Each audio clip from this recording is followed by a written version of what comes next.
Informasi pertama, saudara, usai ditangkap KPK, Bupati Kepulauan Meranti Muhammad Adil Jumat sore tiba di Terminal 2 Bandara Soekarno-Hatta, Tangerang, Banten. Adil dikawal ketat petugas dan langsung dibawa ke Gedung Merah Putih KPK untuk dilakukan pemeriksaan lebih lanjut.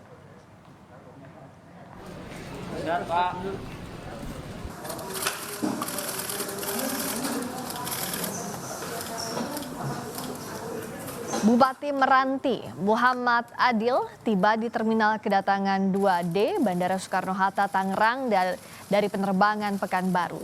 Saat keluar Terminal Kedatangan, Adil tak berkomentar apapun dan langsung dibawa penyidik KPK menuju mobil. Bupati Kepulauan Meranti Muhammad Adil dibawa ke gedung KPK Jakarta untuk diperiksa lebih lanjut. Sebelumnya, Kamis malam, KPK menangkap puluhan pejabat strategis di pemerintahan Kabupaten Kepulauan Meranti, salah satunya Bupati Meranti Muhammad Adil.